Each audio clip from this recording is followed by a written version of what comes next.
They say pride comes before the fall, but sometimes it's arrogance that walks in first and leaves last. I'm Kelly Dawson, 35 years old, single, mother of two, and until last Friday, I was a systems consultant at McKenna Global Solutions, a tech consultancy firm in Boston. I wasn't just another consultant. For 5 years, I was the architect behind every major system integration the firm handled. I'd built strategies, solved crises at 2 a.m., and saved accounts other teams had nearly lost. But none of that mattered when I sat across from Jason McKenna, the founder's son, and my new boss. He didn't see a strategist. He saw a stepping stone. I don't waste time negotiating with low levels. Jason smirked, tapping his pen against the desk like a ticking clock. His office smelled of expensive leather and a cheap sense of entitlement. I stayed calm. Understood, I replied, even though my heart pounded against my ribs. Jason leaned back, confident in his dismissal. We'll handle things without you, Kelly. The client doesn't care who implements the system, as long as it's done. He was talking about Argontech Industries, their biggest client. A $50 million contract. A client I had personally handled for the last 2 years. He didn't even bother making it official. Just dropped the hint, expecting me to resign. And maybe I should have. But I didn't. Not then. Because when you've built your life from scratch, after a divorce that drained your savings, after being left with 2 kids and no safety net, you learn something. You learn when to speak and when to walk away. So I walked. But not how he expected. I left the office quietly, packed my things in a cardboard box, the kind they hand you like a parting gift, and walked out past coworkers who wouldn't even meet my eyes. By the time I reached the parking lot, my keycard was already disabled. I sat in my car, gripping the wheel so tightly my knuckles turned white. Not from fear, from anger, not because I'd lost a job, but because Jason, a man who couldn't explain half the systems I'd built, thought he could erase me like I was a line item on a budget report. He thought wrong, because what Jason didn't know was this. 3 months ago, I'd been approached directly by Marissa Hale, the COO of Argontech. She'd called me after a systems crisis no one else at McKenna could fix. We'd worked side by side for 48 hours straight. When it was over, she shook my hand and said, "If you ever want to stop working under people who don't see your value, call me." I never did. Until now. That night, sitting in my apartment after the kids went to bed, I scrolled through my contacts. Her name stared back at me like a door I wasn't sure I could knock on. My thumb hovered over the call button. Did I really want to go up against the firm that had been my entire career? Did I want to risk everything on one bold move? Then I remembered Jason's smirk, his words. I don't waste time negotiating with low levels. I pressed call. Marissa answered on the second ring. Kelly? Her voice was sharp, alert. It's been a while. I'd like to talk, I said. About joining Argontech, not as a contractor, as a lead consultant. There was a pause, a long one. Then, come to my office tomorrow, 8 a.m., bring your portfolio and your rates. I exhaled, adrenaline surging. This wasn't a courtesy meeting. It was real. The next morning, I walked into Argontech's headquarters, not with a cardboard box, but with a contract. By noon, I had signed a 6-month consultancy agreement. Terms: full authority on the project I had originally built, with Marissa's backing, and a clause Jason couldn't undo. Because starting Monday, I wasn't McKenna's employee. I was Argontech's lead consultant on their most critical project. And the first person I'd be meeting with was Jason. He just didn't know it yet. By Monday morning, the air outside Argontech's headquarters was sharp with late winter frost. Inside, I walked through the glass doors with my badge clipped to my blazer, a badge with my name printed beneath the words, Lead Consultant, Argontech Systems Integration. No cardboard box, no key card denial, no patronizing smiles. I was here on my terms. At exactly 9 a.m., I stepped into conference room 4B, where the McKenna project team had been invited for a client alignment session.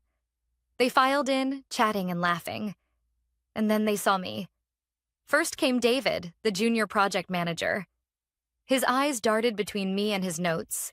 Then Rachel, one of the consultants who'd avoided eye contact when I left. And finally, Jason McKenna himself. He froze in the doorway.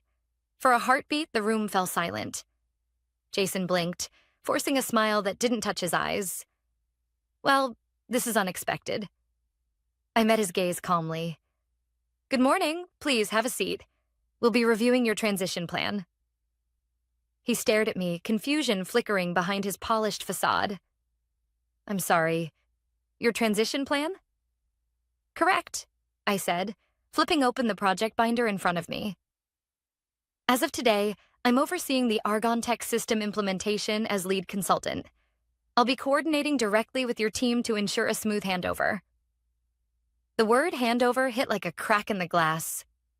Jason's smile faltered. Since when are you... He didn't finish. Because right then, Marissa Hale walked in, elegant, composed, carrying a tablet under her arm. Jason, glad you could join us, she said briskly. As Kelly mentioned, she's leading the project moving forward. Jason opened his mouth. No words came out. Marissa continued, cool and professional. We've decided to contract Kelly independently. Given her deep knowledge of our systems and past performance, it was the logical choice. But we have an agreement, Jason stammered. McKenna Global is under retainer. Correct, Marissa nodded. For advisory services, the critical systems contract, however, falls under a separate agreement, which, as of Friday, is with Kelly. I watched the color drain slowly from Jason's face. It was almost poetic. I hope this won't be a problem, I added gently. His jaw clenched. Of course not. The meeting moved forward. Jason tried, to insert himself, offering suggestions, asking questions he already knew the answers to, correcting his own staff's comments like a man desperate to prove he still mattered. But every time, Marissa would glance at me, and I'd answer, confident, precise. Not because I rehearsed, but because this was my work. By the end of the meeting, even Rachel was looking at me differently. When it wrapped up, Jason lingered by the door as the rest of the team filed out. Kelly, he said under his breath, his voice low enough for only me to hear. What exactly is your game here? I closed the binder slowly. No game, Jason. You didn't want to negotiate with low levels, remember? His eyes narrowed. This isn't over. I gave a small smile, the kind I'd practiced in boardrooms and courtrooms alike. Number, it's just beginning. I walked past him, heart pounding, head high. But here's the truth. I wasn't just playing a role. I meant every word. That night, after the kids were asleep, I sat at the kitchen table, laptop open, reviewing the project scope. And there it was. Right in the documentation Jason's team had submitted last week. An oversight. A critical systems error I'd flagged 3 months ago. One they hadn't corrected. If they'd gone live with the system as is, Argon Tech's data would have been exposed to a multi-million-dollar risk. And Jason had no idea. I stared at the screen, fingers hovering over the keyboard. I could fix it quietly. Or I could let them find out the hard way. But then I thought about what Marissa had said after the meeting. We're counting on you, Kelly. Not just for the project, for setting a new standard. So I opened a new file, drafted the correction plan, outlined the potential impact in clear professional terms, and sent it directly to Marissa. No grandstanding, no sabotage, just the work. Because real power doesn't come from tearing others down. It comes from proving you never needed their permission to rise. By Wednesday morning, the shift inside Argon Tech was impossible to ignore. The correction report I'd sent to Marissa hadn't just impressed her. It had gone straight to the executive board. Within 24 hours, Argon Tech's CIO called me directly. Smart catch, Kelly. That oversight could have cost us millions. Glad we have the right person on this. It was subtle, But behind those words was the confirmation I hadn't realized I needed. I wasn't here as a backup plan. I was the plan. Meanwhile, across town at McKenna Global, the cracks started to show. I didn't need inside sources. The whispers came straight from LinkedIn updates and industry chatter. First, 2 project analysts from Jason's team updated their profiles, open to new opportunities. Then came a quiet message from Rachel, the consultant who'd watched me get pushed out. Rachel, I'm sorry for how I acted. We all saw what Jason was doing.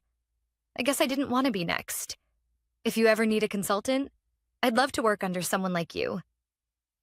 I stared at the message for a long time. I wasn't naive. People played it safe when they were afraid. But I also believed in second chances. So I replied, "Thanks, Rachel. Let's keep in touch." Because something told me I'd need people like her sooner than I thought. That afternoon, during a review session with Argon Tech's executive team, Marissa pulled me aside. "You've shaken Jason more than you realize," she said quietly, sipping her coffee in the glass-walled boardroom. "Word is, McKenna's scrambling to retain clients. They're downplaying your role, telling people you were just support staff." I smiled faintly. "Of course they are." Marissa studied me for a moment. "You know, I didn't bring you in to make a statement. I brought you in because you're better than the people trying to bury you." Her words hit deeper than I expected. For so long, I'd believed I had to stay quiet, blend in, make myself small enough to fit into spaces built for others. I thought survival meant obedience, but survival wasn't enough anymore. I nodded, feeling something shift inside me. "Thank you for trusting me."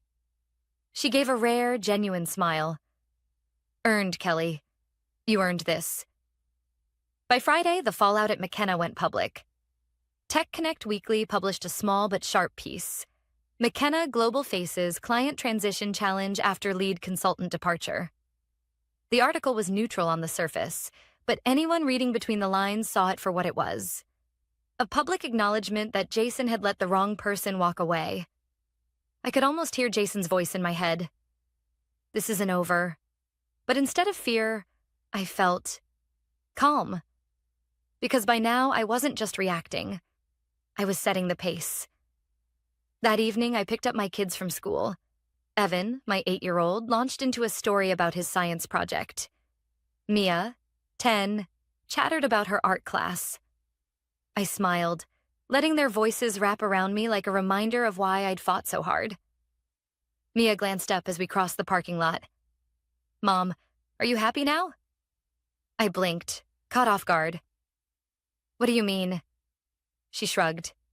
"You're different. Like, lighter." I looked down at her, heart squeezing. "Yeah," I said softly. "I think I am." Because I wasn't carrying their weight, or mine, alone anymore. Back home after they went to bed, I opened my laptop and checked my inbox. A new message sat at the top. Jason McKenna. Subject line, "Let's talk." I clicked it open. "Kelly, I think we got off on the wrong foot. There's no reason we can't work together professionally. I'd like to discuss how we can align moving forward in a way that benefits us both. Let me know when you're available to connect. Regards, Jason." I stared at the words. Smooth, polished, and completely empty. I closed the email without replying. Because here's the thing Jason never understood. You can't erase people who know their worth. And you sure as hell can't negotiate with someone who's already moved on. The first time Jason underestimated me, I walked out of his office with my head held high. The second time, I walked back in. As the lead consultant, he didn't see coming. By the time the third came around, he wasn't making the mistake of underestimating me anymore. He was fighting back. The following Monday started like any other. I was deep into a project review with Marissa when her assistant interrupted with a note. Jason McKenna called twice, claims there's a contractual issue. Marissa raised an eyebrow, folding the note with a sigh. Persistent, isn't he? You have no idea, I murmured. By noon, Jason's legal team had emailed Argon Tech's contract department, accusing me of breach of contract and non-compete violations. The message was cold, wrapped in legal jargon, but the message was simple. They wanted me out. I sat in Marissa's office, reading the email with a strange sense of detachment. This wasn't shock or fear. It was the realization that Jason wasn't going to walk away quietly. "They're claiming you took proprietary knowledge," Marissa said, leaning back in her chair. "Of course, they conveniently forgot the part where you built that knowledge." I gave a small, humorless laugh. "Typical." "We'll handle it," she said firmly.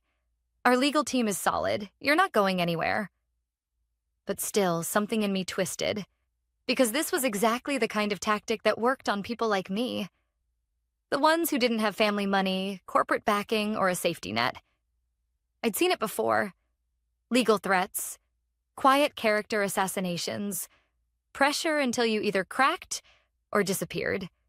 And it worked. On the ones too afraid to fight. I wasn't afraid. That night, after I put the kids to bed, I sat at my kitchen table with a folder of documents spread out in front of me. Project plans, emails, performance reviews. I'd saved everything. Not because I expected this, but because I knew better than to trust people like Jason with my future. At 10:15 p.m., I emailed my attorney, Dana Schultz, a sharp, no-nonsense lawyer I'd met through Marissa. Subject, proactive defense. "Hi, Dana. Attached are documents showing my work history, client communications, and project ownership at McKenna. Let me know if you need anything else. I'm not backing down. Kelly." Her reply came 15 minutes later. "Got it. Already reviewing. Don't worry, I've dealt with worse than McKenna's scare tactics. They have no case. Let them try." Dana. I exhaled slowly, feeling a knot inside me begin to untangle. This wasn't just about me anymore. It was about every person who'd been silenced, threatened, or pushed out by people like Jason. I wasn't going to be another name on that list. The next morning, Marissa called me into her office. She didn't say anything right away, just slid her tablet across the desk. On the screen was an internal memo from McKenna Global. Leadership update. Clarification on client transitions. It was filled with corporate speak about shifting partnerships, realigning strategies. But the subtext was loud and clear. They were trying to spin my departure as their decision, to save face. I scrolled to the bottom, and there it was. "We remain committed to providing unparalleled service. Recent changes reflect our commitment to excellence and proactive client management." I met Marissa's eyes. "They're trying to rewrite the story." She nodded once. "They're trying, but you've already written yours." It should have been enough. But by Friday, I realized Jason wasn't done. Because Friday morning, my phone buzzed with a text from Rachel. "Rachel. Heads up. Jason's spreading rumors you violated confidentiality. Says he might pursue legal action. Just wanted you to know. And I've got proof if you need it." Proof. Of him lying. I stared at the message, heart thudding. Jason wasn't just throwing around legal threats now. He was poisoning the well. Trying to make sure even if I won, I'd lose. But here's the thing about smear campaigns. They only work if you let them. I texted back. "Thank you, Rachel. Hang on to that. We may need it." Because I wasn't backing down. Not now. Not ever. And if Jason wanted a fight, he was about to learn the hard way. I don't play games. I win them. By Monday, the whispers Jason had planted started surfacing in places he never expected. Only, they weren't coming from him anymore. They were coming from people inside McKenna Global. And they weren't whispers. They were confessions. It started with a message from Nathan, a systems analyst I'd mentored years ago. We hadn't spoken since I left, but his words hit like a spark in a dry forest. "Nathan, I don't know if you've heard, but Jason's been bragging that you breached your contract. We all know it's not true. A bunch of us are tired of his games. If you need statements, I'm in." I stared at the screen for a long moment before replying. "Thank you, Nathan. That means more than you know." Because something was shifting. and not just in the story Jason was trying to control. For the first time, people weren't just protecting their own positions. They were standing up.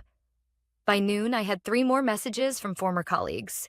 Alicia, a former HR manager, emailed me confidential documentation showing performance reviews Jason had manipulated before my departure, inflating minor issues, downgrading achievements.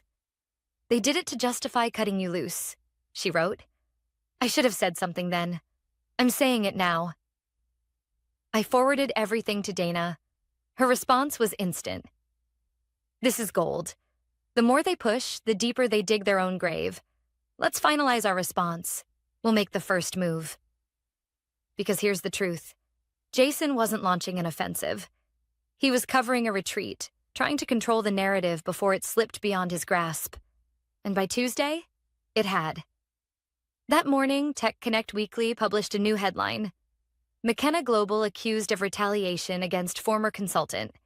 Whistleblowers come forward. The article didn't name me directly, but the quotes from anonymous former employees, the internal memos, the manipulated performance reviews, told the story loud and clear. I sat in Marissa's office as she scrolled through the article on her tablet. "You didn't leak this?" she asked, glancing at me. "Not me," I said quietly. "I guess Jason inspired more people than he thought." Marissa smirked. "Looks like it." But the real surprise came an hour later. My phone buzzed with a message request. Matt Rhodes, McKenna's head of legal. I opened it cautiously. "Kelly, I believe we need to discuss an amicable resolution. Please advise if you're open to a settlement conversation. Respectfully, Matt Rhodes." I showed it to Marissa. She chuckled softly. "The house is on fire, and they're trying to sell you a fire extinguisher." I thought about it. A settlement would mean closing the door quietly. It would mean moving on with a check and a handshake, and letting them spin the story however they liked. I wasn't interested. Not in hush money. Not in walking away. So I replied, "Matt, thank you for reaching out. I am not interested in settlement discussions at this time. Kelly Dawson." I hit send, my hands steady, because walking away isn't strength when it means silencing the truth. And I wasn't finished yet. That afternoon, I met with Dana in her downtown office. We finalized our filing, a formal complaint citing wrongful termination, defamation, and professional misconduct. As I signed the last document, Dana looked at me across the table. "You know, you could have taken the money and walked." I met her eyes. "Yeah, but then I'd just be another name Jason erased." She nodded, a flicker of respect in her eyes. "You're making a statement, Kelly, and you're not doing it alone anymore." By Thursday, the industry blogs were buzzing. Lead consultant takes stand against corporate retaliation. McKenna's leadership under scrutiny as former employees speak out. Jason's name wasn't on a single statement, but his shadow was everywhere. And by Friday, I received a message I hadn't expected, from Jason. "I'm done playing games, Kelly. You've made your point, but don't forget, I know people in this industry. You'll regret this." I stared at the words. The threat was thinly veiled. Pathetic, really. I didn't reply. I forwarded it to Dana, because this wasn't a game. This was real. And I was playing for keeps. It's strange how fast power shifts when the truth finally surfaces. By the end of the week, Jason's carefully crafted narrative was unraveling. And this time, it wasn't whispers. It was headlines. McKenna Global faces formal complaint over retaliation allegations. Insider sources confirm leadership misconduct at McKenna. Consultant Kelly Dawson files defamation and wrongful termination case. Every article painted the same picture. A company scrambling, a leadership exposed, and a woman, the same one they tried to erase, standing her ground. But the real turning point came on Monday morning. I was in a strategy session with Marissa when her assistant knocked, handing her a printed statement. Marissa read it, eyebrows lifting slightly. Then she passed it to me. It was an official press release from McKenna Global. Effective immediately, Jason McKenna has been placed on administrative leave pending internal investigation. I read it twice before looking up. Marissa gave a slow, satisfied smile. Looks like someone finally realized who they were protecting. I let out a long breath. Not of victory, but of relief. Because this wasn't about revenge. It never had been. It was about accountability. About proving that people like Jason didn't get to operate unchecked. But Jason wasn't going quietly. That afternoon, my inbox pinged with a message from Dana. Dana. Heads up. Jason's legal team reached out. They're offering to settle and issue a formal apology. I stared at the message for a moment. Then another came in, right beneath it. Dana. It's a strong offer. Financially, significant. But it's your call. I folded my arms, staring at the screen. I could have taken it. It would have been easy. But easy wasn't why I started this fight. I called Dana. Tell them I'm willing to meet, but only if it's on my terms. Public apology. Full acknowledgement. And a commitment to enforce new employee protections. No NDAs, no strings. Dana didn't miss a beat. Consider it done. That night, I sat on the porch with Evan and Mia, watching them chase each other across the yard. For the first time in months, I felt still. Mia flopped beside me on the steps, breathless from laughing. Are you gonna stop working so much now? I smiled softly. I'm working on it. Because this life I'd built wasn't something I was willing to trade for any amount of power. The next morning, Dana called. They agreed. I blinked. To all of it? Every word. I leaned back in my chair, staring at the ceiling. I wasn't sure if I wanted to laugh or cry. Instead, I whispered, Good. On Friday, the joint statement went public. McKenna Global formally acknowledges the mishandling of internal personnel matters related to former consultant Kelly Dawson. We recognize the contributions of Ms. Dawson and commit to implementing new ethical standards, employee protections, and leadership accountability measures moving forward. There it was. No spin, no half-truths, just the truth. Marissa forwarded me the link with a single line. Well played, Kelly. But the story wasn't over. Because within days, other consultants, women, men, people who'd been silenced, started sharing their own stories. Some mentioned my name. Some didn't. It didn't matter. The movement had started. By the following month, McKenna announced a restructuring of their leadership team. Jason resigned quietly. No press release, no LinkedIn post. Just gone. And me? I stayed. At Argentech, I was no longer just a consultant. I was part of a leadership team shaping the future of the industry, one built on transparency, ethics, and respect. But more than that, I reclaimed my narrative. I wasn't a footnote in Jason's story. I was the headline in my own. One evening, as I was reviewing project proposals, Mia came into my office holding her school report. We had to write about someone we admire, she said shyly, handing me the paper. The title read, Why My Mom is a Fighter. I felt my throat tighten as I read her words. Not because I'd won, but because I hadn't let them take away who I was. And that, more than contracts, settlements, or headlines, was the victory I'd never stop fighting for. Because some battles aren't about taking down giants. They're about standing tall when the world expects you to fall. And sometimes, the tallest thing you can do is refuse to disappear.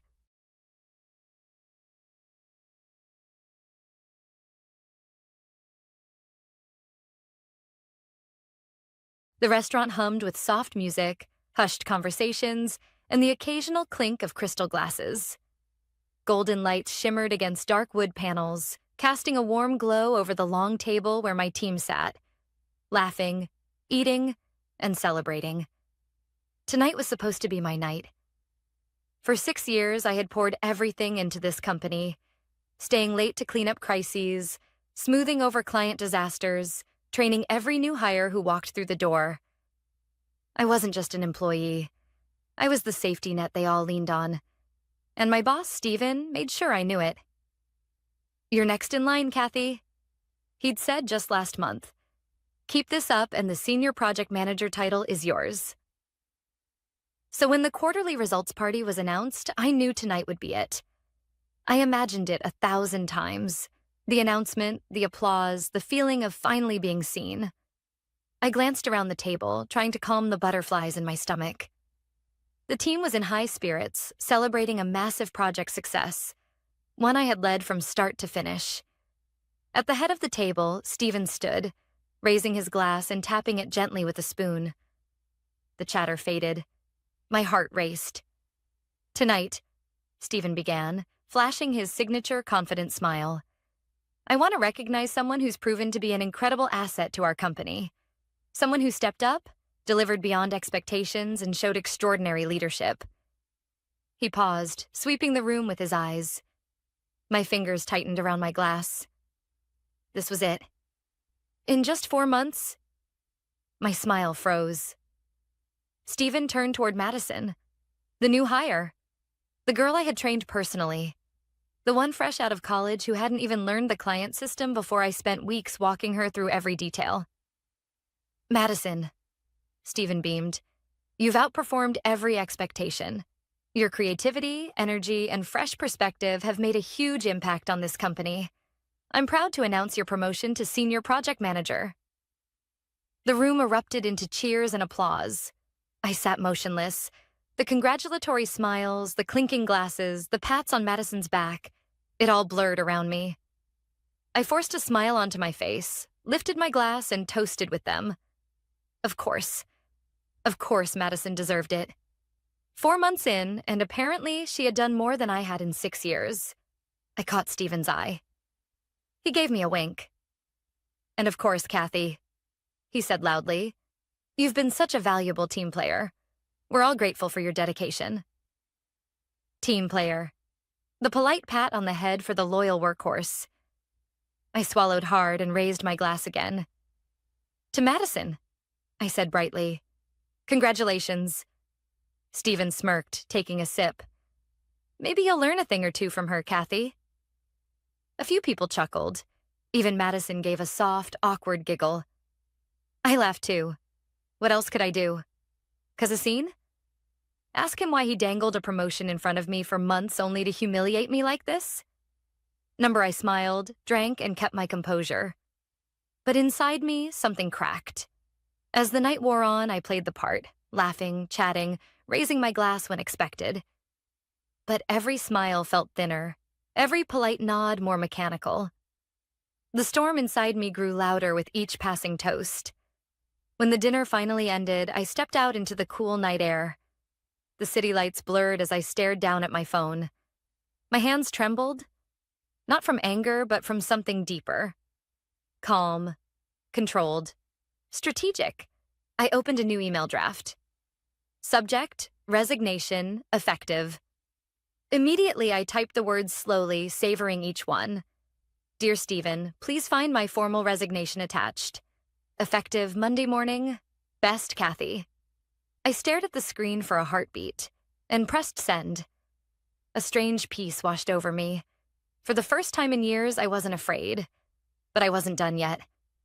I slipped my phone into my purse, squared my shoulders, and smiled. A real smile this time.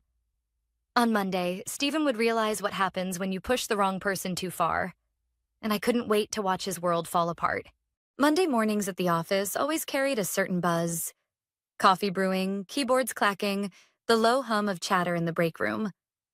But that morning, as I walked through the glass doors of Halston and Company, the air felt different. I moved with slow, deliberate steps, taking in every familiar sight.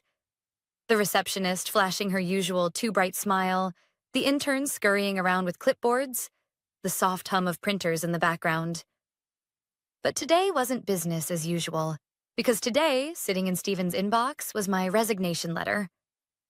I passed Madison near the coffee station. She flashed me a chipper smile, her freshly printed senior project manager badge clipped to her blazer like a prize ribbon.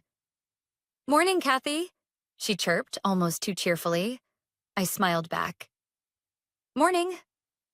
She hesitated for half a second, maybe sensing something in my tone before turning away. I took my time settling in at my desk.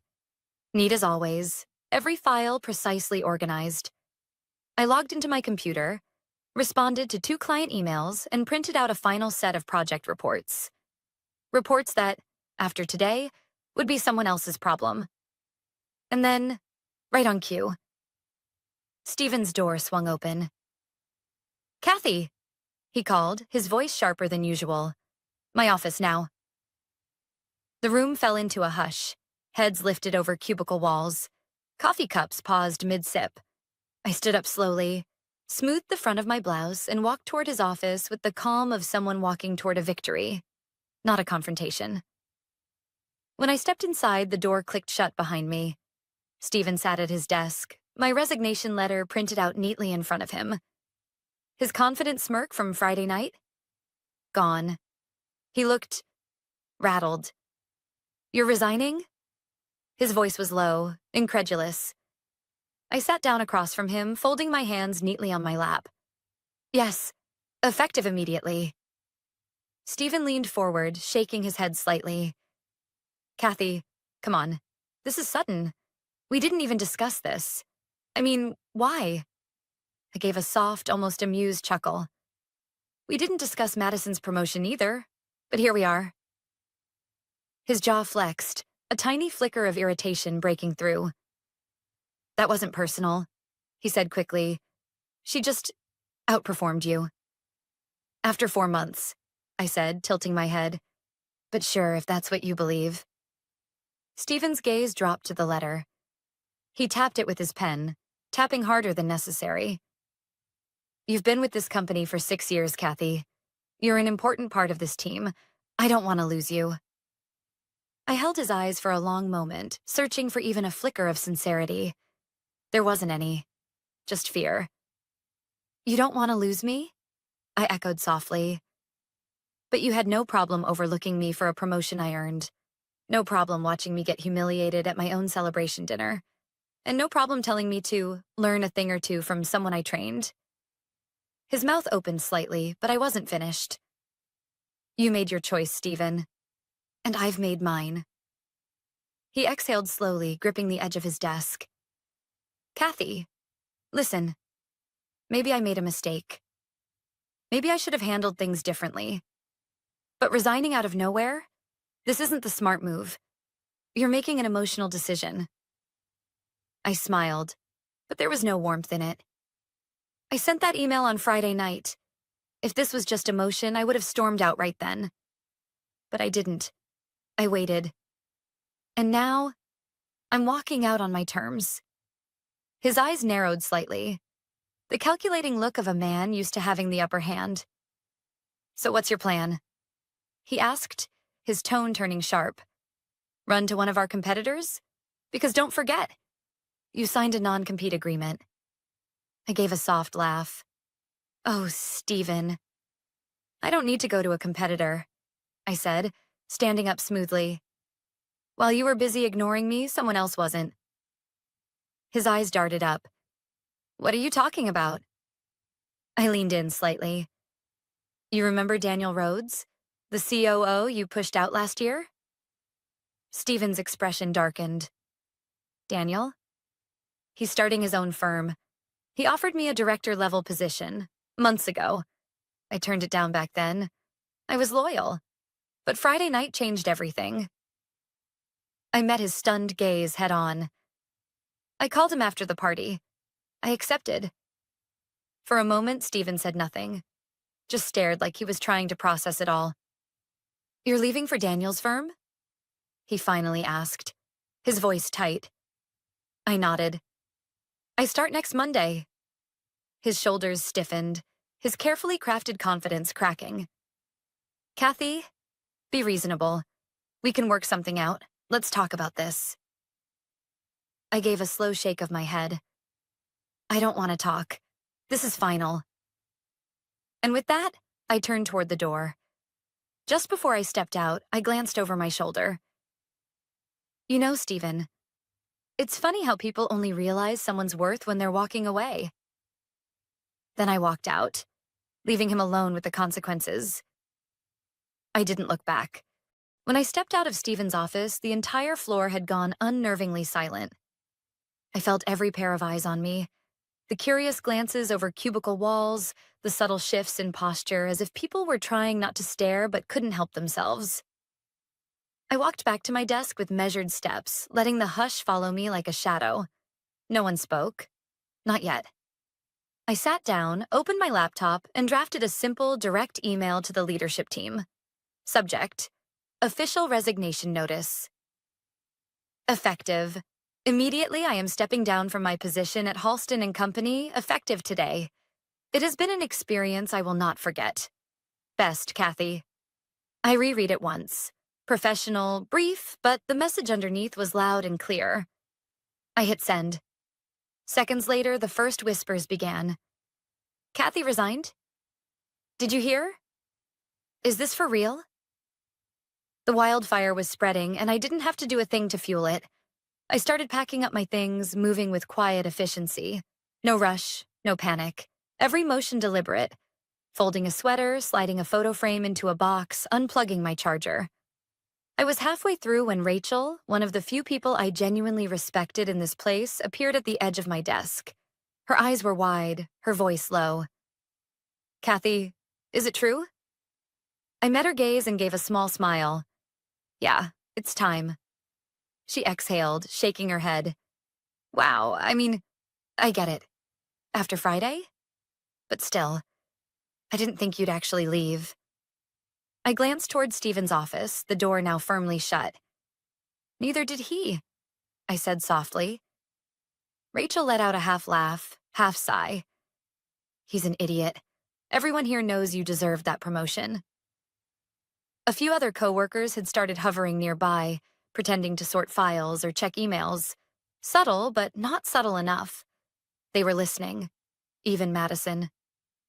She peeked over from her desk, her eyes darting between me and Stephen's door. There was a hesitation in her gaze, a mixture of guilt, confusion, and something close to regret. For a split second, it looked like she wanted to come over. Say something. But she didn't. And honestly, I didn't care anymore. I smiled at Rachel. Don't worry, I'll be fine. She gave a small nod, her expression softening. I know you will, and honestly, good for you. I returned to packing the last of my things, and then my inbox pinged. Urgent meeting request. Stephen's subject: Let's talk time. 15 minutes from now, I stared at the message for a long moment. Desperate men do desperate things. I took my time walking back to his office. When I stepped inside, the door closed behind me with a quiet click. Stephen looked different. Gone was the cocky smirk, the casual arrogance. He sat hunched forward, hands clasped tightly on the desk, eyes darting toward the resignation letter in front of him. Kathy, he started, voice measured. Let's talk about this. I sat down across from him, folding my arms lightly. Talk about what? He sighed. You're making a rash decision. You've built something here. We can fix this. I'll match whatever Daniel's offering you. Salary, position, whatever you want. I tilted my head slightly, studying him. You don't even know what Daniel's offering me. Does it matter? He shot back. We can work something out. I'll make it worth your while. I held up a hand, cutting him off. You still don't get it. He frowned. Get what? I leaned forward. It was never about the money. It's about respect. Stephen's jaw clenched. I don't want to work at a place where I'm only valued when I threaten to leave. I don't want to stay where my worth is recognized only when you're afraid of losing control. He opened his mouth to argue, then shut it again. For the first time, I saw it. The flicker of doubt. The realization that maybe he'd made a mistake too big to fix.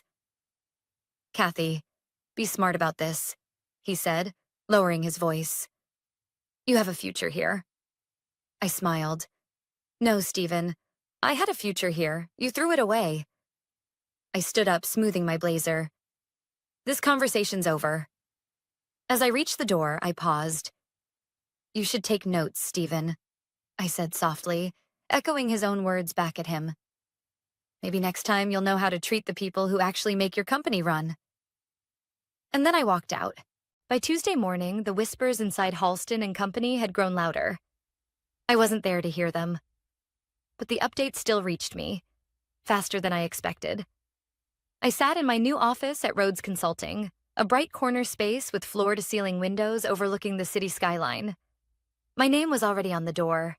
Kathy Reynolds, Director of Operations. I hadn't even unpacked the last of my files when my phone buzzed with a message. Rachel, you would not believe what's happening here. I smiled, setting down my coffee. What now? I typed back. Her reply came instantly. Rachel, Steven's scrambling. Clients are panicking because no one knows how to handle your accounts. Madison, she's drowning. I leaned back in my chair, letting the words sink in. It hadn't even been 24 hours, and already the cracks were showing. I typed back. Didn't Steven say Madison outperformed me? Rachel, yeah. Turns out fresh ideas don't mean much when she doesn't know how to manage a crisis. I chuckled softly. This wasn't revenge. I hadn't lifted a finger. This was simply consequences. By noon, I had 3 missed calls from former clients I'd built long-standing relationships with over the years. I returned them all. Each conversation followed the same pattern. Kathy, we heard you left. Are you still consulting? Yes, I am. We're considering moving our account. Can we set up a meeting? One by one, they came. I didn't poach anyone. I didn't have to. They wanted to work with me, not Halston and Company. By Wednesday, word had started spreading beyond the office walls. Rachel messaged again. Rachel. Steven called an emergency leadership meeting this morning. I think the board's on him now. Investors aren't happy about the client losses. I imagined it for a moment. The board grilling Steven, the smugness draining from his face as he realized the empire he thought he controlled was built on people like me. I shook my head, returning my focus to the project in front of me. At Rhodes Consulting, everything felt different. In my first leadership meeting, Daniel leaned back in his chair, gave me a nod, and said, Kathy, I want you to take the lead on this operations overhaul. You've got the experience we need. No politics, no empty promises, no waiting for someone to notice my work. It wasn't about proving myself here. They already knew my value. By Thursday, another client reached out, one of Halston's biggest. I was reviewing strategy documents when my assistant poked her head into my office. Kathy, you've got a call. Dawson and Company. They said they used to work with you at Halston. My eyebrows lifted. Put them through. A familiar voice crackled on the line. Kathy? Mark Dawson greeted warmly. Heard you've moved. Let's talk. A slow smile spread across my face. Of course, Mark. What can I do for you? Another account shifted, then another. By Friday afternoon, Daniel dropped by my office, grinning. 3 major accounts this week? Not bad for your first 5 days. I laughed, shaking my head. Guess people are tired of being overlooked. He gave me a knowing look. So were you. I nodded. Yeah, but not anymore. That evening, as I packed up for the weekend, another message from Rachel lit up my phone. Rachel, Steven's losing it. Madison can't handle the pressure. The board's furious. Investors are pulling back. This place is falling apart. I stared at the message, a strange mix of emotions washing over me. I hadn't wished failure on anyone. But this was the result of arrogance, of thinking people are replaceable. Steven underestimated me, overestimated himself. Now, he was learning the hard way. And I was exactly where I belonged, surrounded by people who valued me, building something real. I slipped my phone into my bag, smoothed my blazer, and walked out into the evening air. No bitterness, no regret, just peace. And maybe, just maybe, a quiet sense of justice. Friday afternoon was quiet at Rhodes Consulting. Most of the team had already left for the weekend, their laughter echoing faintly down the halls as I organized the last of my notes for Monday's leadership meeting. I was reviewing a proposal draft when my inbox pinged. I almost ignored it. But then I saw the sender. Stephen Harper subject. A proposal. I raised an eyebrow, opened it. Kathy, I'd like to discuss a possible arrangement. I believe we can find a solution that benefits both of us. Let me know when you're available next week for a meeting. Looking forward to hearing from you, Stephen. I stared at the screen for a long moment, a soft laugh escaping my lips. So, this was what desperation looked like. The same man who had dismissed me, humiliated me, and told me to learn a thing or two from Madison, now wanted to discuss an arrangement. I closed my laptop slowly, letting the irony settle over me like a warm breeze. For the first time in 6 years, I was the one holding all the power. I crafted my reply carefully. Calm, professional, in control. Stephen, I'm available for a brief meeting Monday at 10 a.m. Please let me know if that works for you. Best, Kathy No Rush. No eagerness. I hit send and leaned back in my chair. I wasn't walking into that meeting to negotiate. I was walking in to watch him squirm. Monday morning came crisp and clear. I walked into Halston and Company's lobby with a confidence I hadn't felt in years. The receptionist's smile faltered when she saw me, caught between greeting me and wondering if I was a ghost. I gave a polite nod and walked past her. The whispers started almost immediately. Is that Kathy? Why is she here? I didn't flinch. Stephen was waiting in his office, the door slightly ajar. When I stepped inside, I almost didn't recognize him. The man who had once been the definition of smug authority now looked pale, drawn, dark circles under his eyes, hands fidgeting with a pen that clicked over and over in his grip. Kathy, he said, forcing a smile. Thanks for coming in. I sat down, crossing my legs with slow precision. Of course. What's on your mind? He leaned forward, clasping his hands together on the desk. I won't waste your time. We need you back. I stayed silent, letting the words hang between us. We underestimated your role here, Stephen continued. I'll admit that, but we can make this right.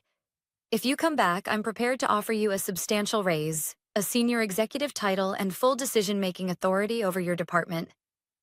He sat back, clearly expecting me to be impressed. I wasn't. I tilted my head slightly. So let me get this straight. You had 6 years to recognize my value. 6 years to promote me. 6 years to treat me with respect. I paused, watching his jaw tighten. But instead, you gave my promotion to someone with 4 months of experience and told me to take notes. He looked away, lips pressed into a tight line. And now, after losing key clients, watching your company unravel, suddenly you realize how valuable I am? He opened his mouth, but nothing came out. I gave a soft, almost pitying laugh. That's what I thought. Kathy. He tried again, leaning forward, voice low and urgent. Be smart about this. You've built a future here. You want to throw all that away for some startup that might not even survive? I smiled. A real one this time. That startup is being run by people who value my contributions, and I'd rather bet on myself than stay somewhere I'm only appreciated when I'm halfway out the door. His eyes darkened, his grip tightening on the pen. Kathy, we can fix this. I stood up, smoothing my blazer. No, Stephen, you broke it. I turned to leave, pausing just at the door. You should have thought about this before you handed my future to someone else. I met his eyes one last time. Maybe next time you'll learn to value the people who actually make your company run. And I walked out, feeling lighter with every step. I didn't look back. 2 weeks passed before I heard the news. It came on a quiet Friday afternoon, just as I was wrapping up a client strategy session at Rhodes Consulting. My phone buzzed on the corner of my desk, Rachel's name flashing on the screen. I picked it up, expecting another office update, maybe a bit of gossip about Madison struggling to keep up. But what I read made me laugh out loud. Rachel. Steven just got fired. The board forced him out this morning. They couldn't recover from the client losses. I stared at the message for a moment, letting it sink in. Steven, fired. The man who had once believed he was untouchable, the king of Halston and Company, was gone. Not because I'd sabotaged him, not because I'd plotted revenge, but because he underestimated the wrong person. And now, his own choices had come full circle. I typed back. Guess they finally realized some people aren't replaceable. Rachel's reply came with a laughing emoji. Couldn't have happened to a better guy. I set my phone down, a quiet sense of peace settling over me. This wasn't about revenge. It never had been. This was about respect. About standing up when you're overlooked, underestimated, and treated like you're disposable. Steven thought people like me would always stay. Grateful, loyal, silent. But here's the truth nobody tells you. Sometimes, walking away is the most powerful move you can make. By Monday morning, the fallout from Steven's departure had rippled through the industry.